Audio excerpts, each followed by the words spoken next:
Okay, सो हम लोग magnetism 2 में अब मूव करने वाले हैं। तो मैग्नेटिज्म 2 का जो पार्ट है बेटा, वो अर्थ से रिलेटेड चीज़ें, कुछ फंडे हैं जिसको अपन देखने वाले हैं। That topic is terrestrial magnetism. ये मैं आपको पहले से ही बता रखा हूँ, जो मैं आपको जो है सो अर्थ का अलग से बताऊँगा, एक साथ नहीं। That is terrestrial magnetism. ठीक है।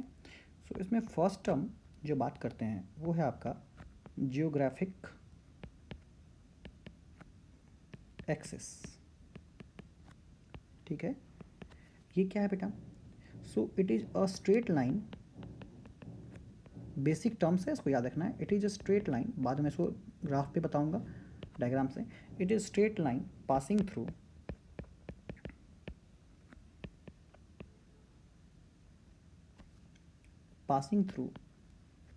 The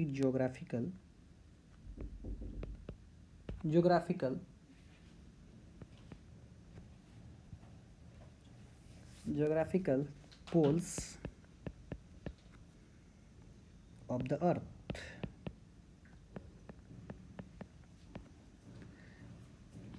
It is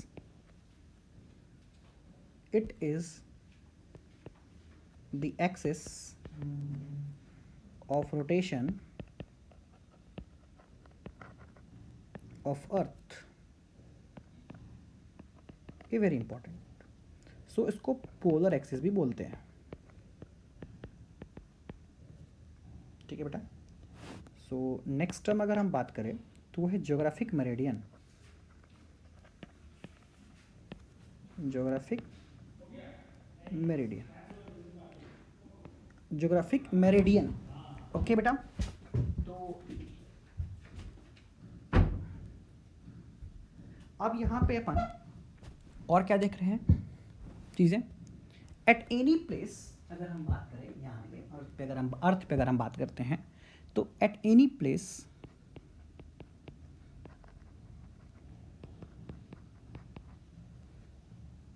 is a vertical plane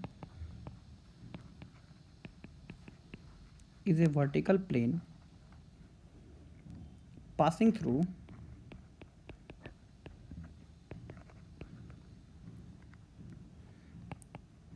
the geographic north and south pole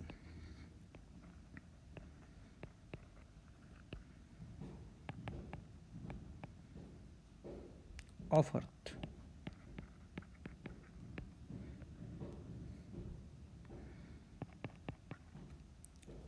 third one बात करें बेसिक, जो आप ज्योग्राफी में पढ़े हो, ज्योग्राफिक इक्वेटर। अब ये क्या है बेटा? सिंपल लैंग्वेज में क्या बोल सकते हैं इसको? It is a great circle on the surface of earth. ठीक है ना, इक्वेटर ड्रॉ करते हैं अपन in the plane perpendicular to the geographical axis. So all points on the geographic equator are equal distance from geographic poles. तो ये बहुत important है। सो बेसिकली क्या, it is a great circle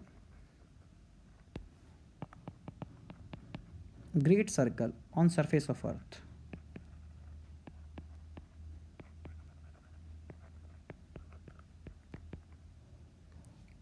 in a plane perpendicular to geographical axis. In a plane perpendicular to geographic axis.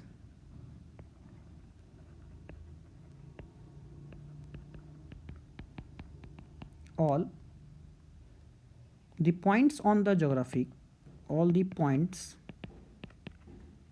on the geographic equator are at equal distances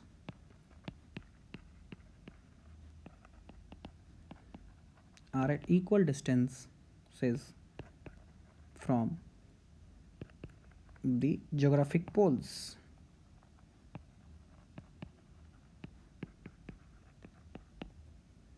okay, fourth one अगर हम बात करें बेटा, that is magnetic axis.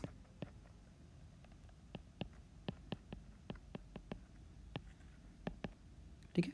So this is what it is a straight line passing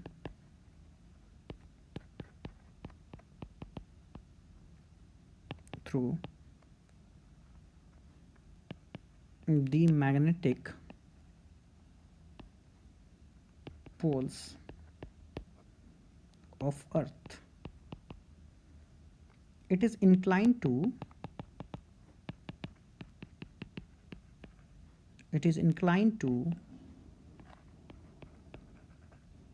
geographic axis nearly at an angle of 17 degree. ठीक है, basic terms हो गया, terminology है। ठीक है, बस याद रखना है आपको बेटा, क्वेश्चन में बेसिक अगर पूछ दे तो जवाब दे देना है, सिंपल है ना। नेक्स्ट अगर हम बात करें बेटा यहाँ पे, अब अगर हम बात करें, ठीक है, तो हम 5th पॉइंट अगर हम बात करें इसका, तो एक टर्म है मैग्नेटिक मेरिडियन और मैग्नेटिक इक्वेटर। यही दो लाइन जो है, ये दो टर्म्स, बाकी तो ठीक है अपन इतना यूज़ नहीं करेंगे, लेकिन ये दो टर्म का बहुत यूज़ करेंगे, मैग्नेटिक मेरिडियन और मैग्नेटिक इक्वेटर, इसको ज़्यादातर यूज़ करेंगे। सो मैग्नेटिक, अगर हम बात करें इक्वेटर, तो ये क्या है, at any place is a vertical plane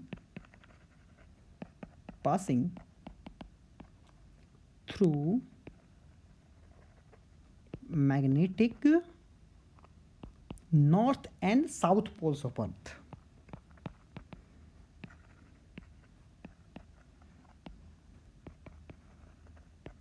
poles of earth. ठीक है बेटा, कोई वर्टिकल प्लेन जो नॉर्थ और साउथ पोल से पास हो रही है बेटा, वो मैग्नेटिक जो है सुबह आपका क्या है यहाँ पे, मेरिडियन है। मैंने इक्वेटर को पहले लिखा, लेकिन मैंने डिफाइन किसको किया है, मैग्नेटिक इक्वेटर मेरिडियन को। इसको मैं हटाता हूँ। ठीक है, सो this is magnetic meridian.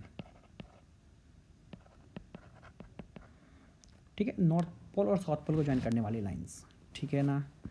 So the last one is magnetic equators. इतने टर्म्स हैं, बस को याद रखना है, मैग्नेटिक इक्वेटर। अब ये क्या है, इक्वेटर मैंने क्या सिखाया था, great circle on surface of अर्थ बताया था। ठीक है ना, तो बस ये क्या है, great circle on surface of earth but in a perpendicular to the magnetic axis. और सारे पॉइंट्स क्या होंगे, इक्वी डिस्टेंस होंगे पोल से, ये बातें बता रखे हैं आपको। तो मैं वही चीज़ को लिख देता हूँ जो मैं वहाँ डिफाइन किया हूँ। तो ये चाहो तो तुम खुद से डिफाइन कर सकते हो, मैं बोल देता हूँ, it is a great circle on, it is a great circle on surface of earth in a plane perpendicular to the magnetic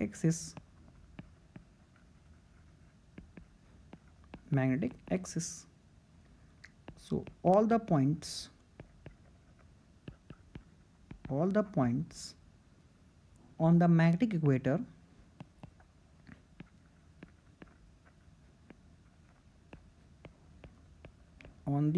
equator are at equal distances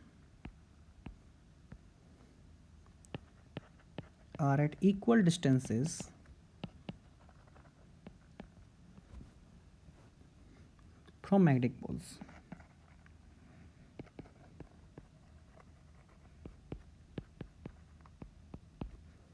ठीक है, तो इसको दिमाग में रखना है बेटा हमेशा। अब मैं आपको इन चीज़ों को रिप्रेजेंट करके दिखाता हूँ किस तरह से रिप्रेजेंट की जाती है। ठीक है बेटा, चलो। सो अगर हम बात कर ले बेटा, ये एक रीज़न ग्लोब पे, और यहाँ पे इस चीज़ को मैं एक वर्टिकल रीज़न ऐसे ले लेता हूँ। ओके, और ये अपना अर्थ मैग्नेटिक फील्ड का हॉरिजॉन्टल पार्ट ले लो। ठीक है, और ये अपना वर्टिकल पार्ट ले लो, ये अपना नेट पार्ट हो गया। सो यहाँ पे दो angle, this is geographic meridian GM and this is magnetic meridian. ठीक है, नॉर्थ पोल और साउथ पोल कनेक्ट करने वाली ये लाइन है, ये प्लेन है। सो ये एंगल मैं डेल्टा बोल देता हूँ, और ये एंगल को थोड़ी देर के लिए मैं क्या बोलता हूँ, थीटा बोल देता हूँ।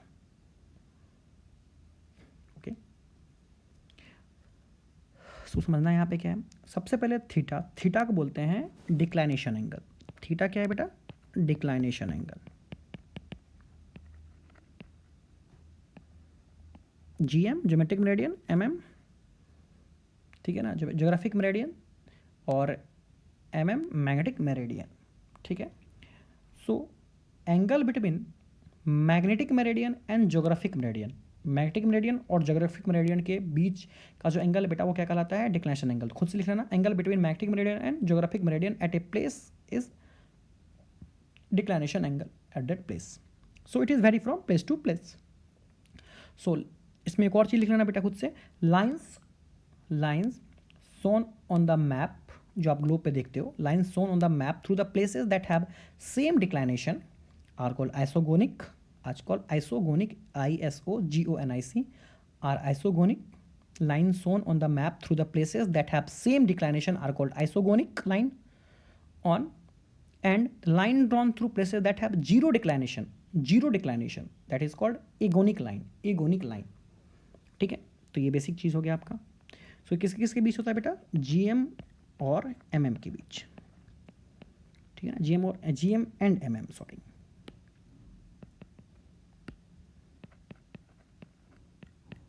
नेक्स्ट बात करें तो इसमें एक और टर्म्स हम बात कर लेते हैं बेटा, जो डेल्टा आपने बोला ना, दैट इज कॉल्ड डिप और इंक्लाइनेशन एंगल।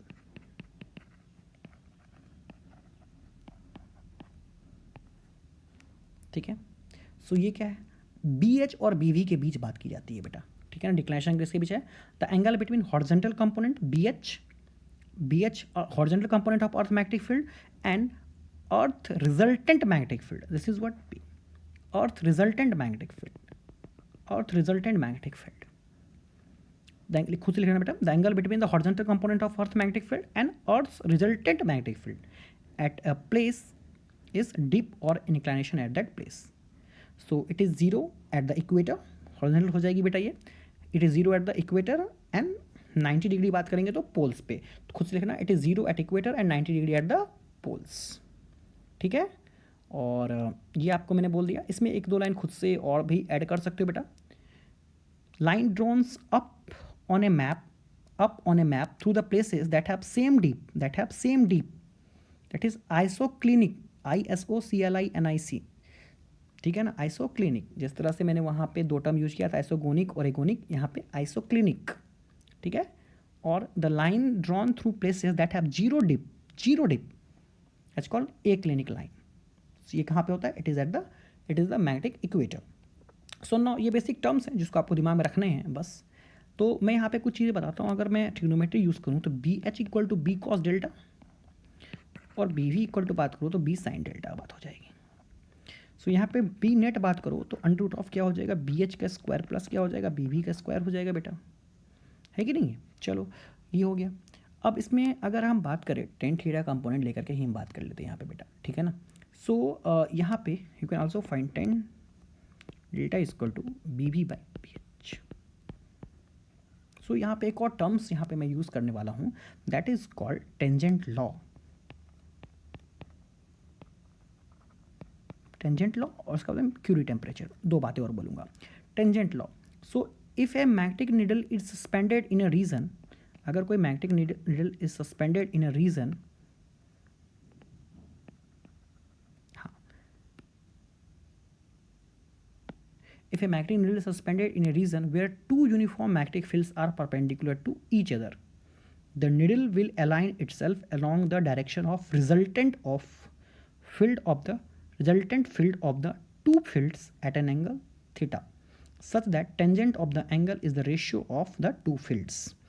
ये क्या हुआ बोला? ये स्टेटमेंट मैंने बोला बेटा, मतलब ये आपका एक मैग्नेटिक फील्ड है, ये आपका B1 मैग्नेटिक फील्ड है, ये आपका B2 मैग्नेटिक फील्ड है बेटा। तो रिजल्टेंट मैग्नेटिक फील्ड क्या होगा? इधर की तरफ होगा। और मान लो ये एंगल क्या बनाया? थीटा, ये आपका नॉर्थ पोल बेटा इस मैग्नेटिक का। So tan theta equal to क्या हो जाएगा? B2 by B1। This is what tangent law. So if a magnetic needle is suspended in a region where two magnetic fields B2, B1 are perpendicular to each other, the needle will align itself along the direction of resultant field of the two fields at an angle theta, such that tangent of the angle is the ratio of the two fields। ठीक है, चलो ये बात आपको समझ में आ गया, basic सी बात थी। ठीक है, तो ये अर्थ से रिलेटेड इतने सारे टर्मिनोलॉजी हो गए जो आपको समझ में आना चाहिए। ठीक है ना, बेसिक बात है। तो अभी यहाँ पे अगर हम बात करें बेटा जो नेक्स्ट कॉन्सेप्ट, ठीक है, तो इसमें एक और चीज़ आता है जो कि बहुत हाईली इंपॉर्टेंट, जिसको अपन बोल सकते हैं वेरी इंपॉर्टेंट, वीवीआई टाइप में, ठीक है ना, वेरी वेरी इंपॉर्टेंट। सो ये है आपका डायमैग्नेटिक, जो केमिस्ट्री में भी पढ़े हो आप, है ना, पैरा मैग्नेटिक एंड फेरोमैग्नेटिक। इसके बारे में डिफ्रेंशिएट करना जो आप पढ़े हो पहले से भी, ठीक है ना। सो अगर हम बात करें तो डायमैग्नेटिक सब्सटेंस क्या है, तो diamagnetic substance are those which are feebly repelled by the magnet, feebly बहुत कम, रिपेल्ड बाय मैग्नेट। ठीक है बेटा, ये भी क्या है, ये आपका अट्रैक्ट करता है, तो फीबली अट्रैक्ट, समझ जाओगे, बाय मैग्नेट। और ये स्ट्रांगली अट्रैक्ट बाय मैग्नेट, काफी स्ट्रांग फील्ड क्रिएट करता है, strongly attract bye magnet. Example बहुत सिंपल सिंपल है बेटा, अगर मैं एग्जाम्पल बात करूं इसका, तो आपका गोल्ड, सिल्वर, ठीक है, hydrogen, mercury, alcohol, air, quartz. और इसमें बात करूं तो जितने सारे आपके एल्युमिनियम, क्रोमियम, अल्कली मेटल हैं, ठीक है ना, अल्युमिनियम हो गया, क्रोमियम हो गया, ये सब बात कर लो, ऑक्सीजन, ठीक है, प्लेटिनम। और इसमें बात करो तो फेमस अपना iron, cobalt, iron, cobalt, nickel, ठीक है ना, ये सब सारी चीज़ें बात कर सकते हैं। ठीक है, तो बहुत इंपॉर्टेंट है बेटा, इसको प्रॉपर्टीज़ को याद रखना है अपने को यहाँ पे। अच्छा, अब ये कैसा दिखेगा, मान लो ये मैग्नेट मैंने यहाँ पे रखा है बेटा इस तरीके से, तो फील्ड लाइन यूँ जाएगी और यूँ क्रॉस करके निकल जाएगी, ठीक है ना, ये इस तरह का केसेस होता है। यहाँ पे बात ही नहीं करेंगे एनोडस में, लेकिन अगर हम यहाँ इसमें बात करें बेटा, तो इस केस के अंदर में क्या है, यूँ तो आपका ठीक ही है, यहाँ तो यूँ इस तरीके से जाएगी ही जाएगी अंदर की तरफ, है ना, काफ़ी स्ट्रांगली रिफ्लेक्ट होती है यहाँ पे, है ना, इस तरह से हम बात करें तो इसमें तो काफ़ी स्ट्रांग है बेटा, बहुत सारे तरफ से क्या होते हैं फील्ड जो है सो यहाँ पे इस तरह से आते हैं, इंटर करते हैं बेटा, है ना। सो यहाँ से आए फील्ड यहाँ पे इंटर कर गए, यहाँ से आए फील्ड यहाँ से इंटर कर गए, तो काफ़ी स्ट्रांग फील्ड जो है सो यहाँ पे क्रिएट हो जाती है। इस तरीके से बात करो तो काफ़ी स्ट्रांग फील्ड क्रिएट होती है यहाँ पे, ठीक है। सो यहाँ पे पॉइंट्स अगर हम बात करें तो lines of force avoid to substance, इसमें क्या है, lines of force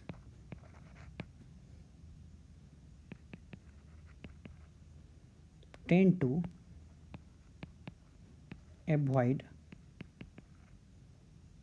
the substance.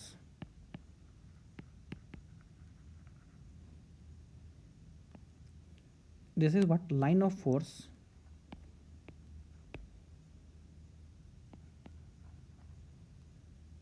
prefer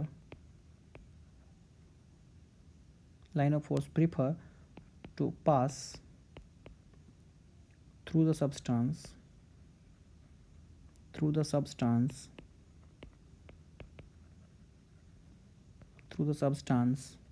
rather than air.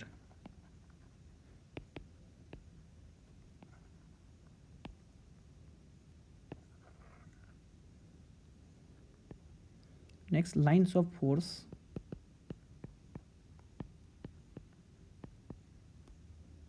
tend to crowd into the specimen. ये इंपॉर्टेंट है बेटा, इसको याद रखना है अपने को, ठीक है। तो एक हमें बहुत काम आएगा ये property. So non uniform field में ये क्या होगा, स्ट्रॉन्ग से वीकर फील्ड की तरफ मूव करेगा, मतलब रिपल्सन। और अगर मैं नॉन यूनिफॉर्म फील्ड में इसको बात करता हूँ तो weaker to stronger field move करेगी, फीबली अट्रैक्शन। और नॉन यूनिफॉर्म मैग्नेटिक फील्ड में ये weaker to strong field move करेगी, मतलब स्ट्रॉन्गली अट्रैक्शन होता है, ठीक है ना। तो ये बहुत इंपॉर्टेंट है। एक और चीज़ प्रॉपर्टी याद रखना, when a diamagnetic rod is freely suspend in uniform magnetic field it align itself in direction perpendicular to the field.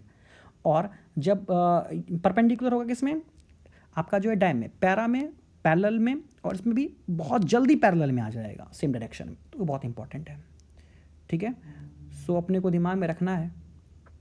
So next अगर हम बात करें, ठीक है ना, सो ये वीकली अपोजिंग करता है, ये स्ट्रांगली उसी डायरेक्शन में जो है सो मतलब weakly magnetize in the direction in inducing magnetic field, और ये स्ट्रांगली मैग्नेटाइज करता है। ठीक है ना, ये भी वीकली मैग्नेटाइज करता है डायरेक्शन अपोजिट, ये इन डायरेक्शन में, और ये स्ट्रांगली डायरेक्शन में जो है सो इंड्यूस करता है। ठीक है ना, when a ferromagnetic substance is placed in magnetic field it is strongly magnetize in the direction of inducing field. अच्छा, डायपोल मोमेंट के बारे में क्या बोलना चाहते हो? Magnetic dipole, induce dipole magnetic moment, ये नेगेटिव होता है और स्मॉल होता है। ये अगर हम बात करें तो ये आपका m का वैल्यू क्या होगा? स्मॉल होगा लेकिन पॉजिटिव होगा। इसमें क्या होगा? लार्ज होगा लेकिन पॉजिटिव होगा, लार्ज होता है ना। ये वेरी इंपॉर्टेंट चीज़ें हैं, याद रखना है। अच्छा, आई का वैल्यू क्या होगा? स्मॉल होगा और नेगेटिव होगा। इसमें क्या होगा? आई का वैल्यू स्मॉल होगा और पॉजिटिव होगा। इसमें आई का वैल्यू क्या होगा? लार्ज होगा एंड पॉजिटिव होगा।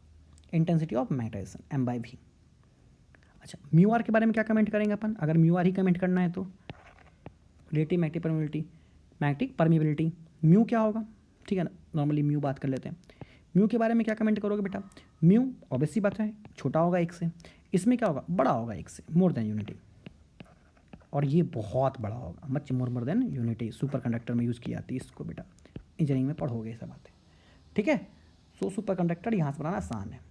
अच्छा, एक्स के बारे में क्या बात करेंगे? एक्स के बारे में नेगेटिव बात करेंगे, स्मॉल होगा। एक्सएम यहाँ पे क्या होगा? स्मॉल होगा लेकिन पॉजिटिव होगा।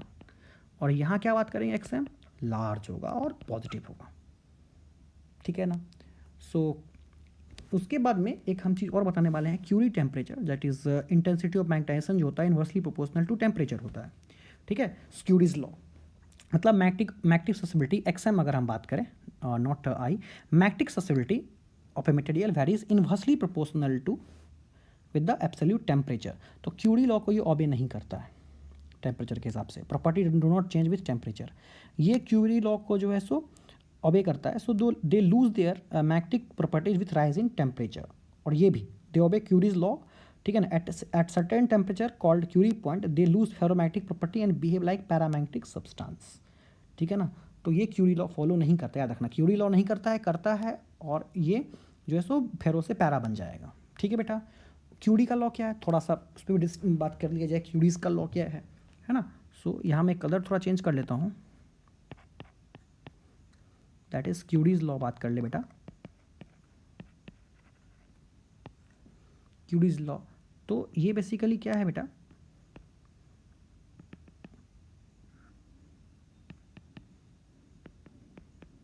जो मैग्नेटिक ससेबिलिटी है of material varies inversely proportional to temperature, है ना। मैग्नेटिक ससेबिलिटी जो है इनवर्सली प्रोपोर्शनल टू क्या है?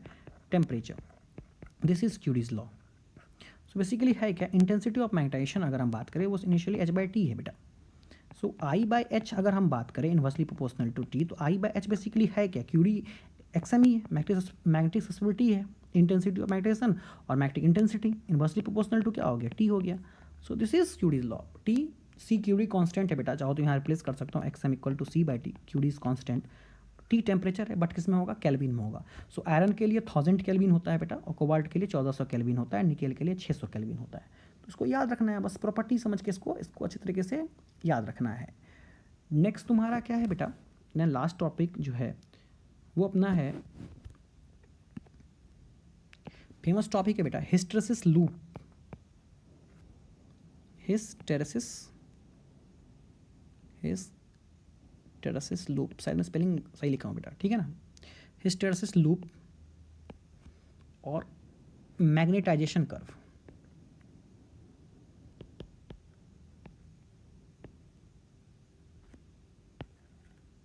ठीक है बेटा, इसमें मेन डायग्राम ही है, एक बार डायग्राम समझो तो वो पॉइंट बहुत जल्दी क्लियर हो जाएगा। ग्राफ बुक से बनाना देख के, ठीक है ना, ड्राइंग का इशू है थोड़ा।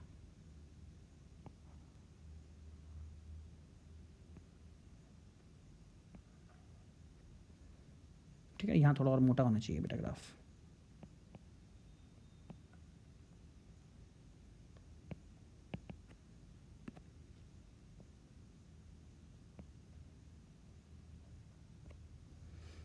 ओके, ऑलमोस्ट मैंने ट्राई किया ग्राफ बेटा, so the point you can assign it here, this is C point बेटा, this is B point, I versus बेटा एच का ग्राफ है ये, this is A point, this is F point, this is E point, this is D point, ठीक है।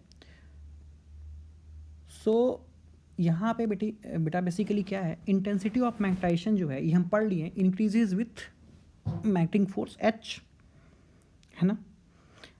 So H बढ़ाओगे तो high बढ़ना चाहिए, लेकिन यहाँ थोड़ा दिक्कत है। तो इनिशियली क्या है, यहाँ पे इस ग्राफ में तुम क्या देख रहे हो यहाँ पे क्या देख रहे हो बेटा, intensity of magnetization increases with increase in magnetizing force H, H बढ़ने से आई बढ़ रहा है through O A, through this is through O A, okay. So basically अगर मैं ओ ए में बात करा तो आई बढ़ा एच के बढ़ने से, H increases then I increases, ठीक है। So when H decreased, so I also decreased, but it does not come to zero when h is zero. h यहाँ जीरो हो गया, लेकिन ये जीरो नहीं है, ये b पॉइंट पे है। so h is zero but I is not zero here। इसका तो मटेरियल कैरेक्टरिस्टिक अभी भी सब्सटेंस के पास है, it does not zero, it comes to zero when h is zero। इसका मैग्नेटिक कैरेक्टरिस्टिक सब्सटेंस के पास में है।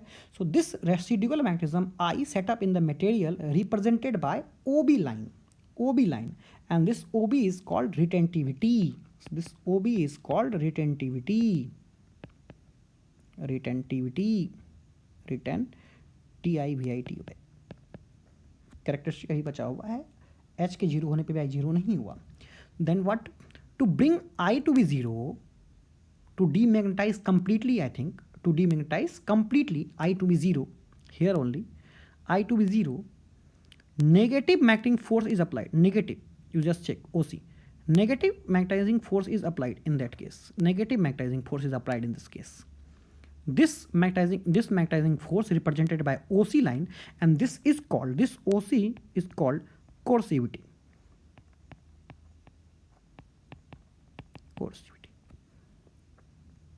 ओके। तो आफ्टर रीचिंग द, अब नेगेटिव भी कर ही रहा हूँ और ये डिक्रीज हो रही है। सो एच जो है, सो मैंने बहुत डिक्रीज किया और राइट हैंडिंग जीरो हो गया, मैं कंटिन्यूसली किए जा रहा हूँ। तो उस केस में क्या, ये डी तक पॉइंट तक पहुँची। After reaching the situation level D when the magnetizing force is reversed, जब फोर्स रिवर्स्ड हुई, in this case you are now D E F A, after reaching the situation level D when the magnetic force is reversed, the curve closes to the point A and completing a cycle, so जब तुम ये बार बार करोगे तो ये loop धीरे धीरे क्या होगा, छोटा होता चला जाएगा। the curve closes to the point A and completing a cycle, then so loop A B D E F A is called hysteresis loop। ये जो A B D E F A loop है बेटा, ये जो मैं A B D E F A loop बोल रहा हूँ, इसको क्या बोलते हैं, hysteresis loop बोलते हैं, ठीक है।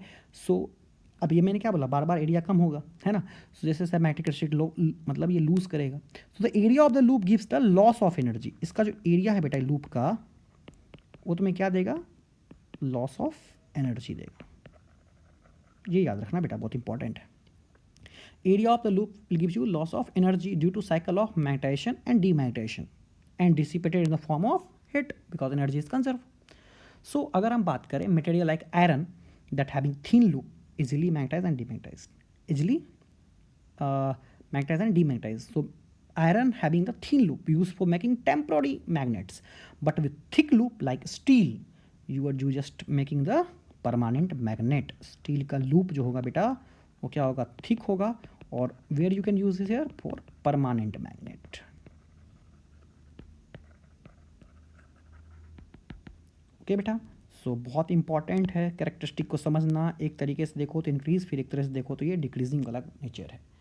सो this is the end of the chapter यहाँ पे जो है सो कंप्लीट हो गया है। अपन नेक्स्ट लेक्चर में वापस देखेंगे कुछ क्वेश्चंस वगैरह।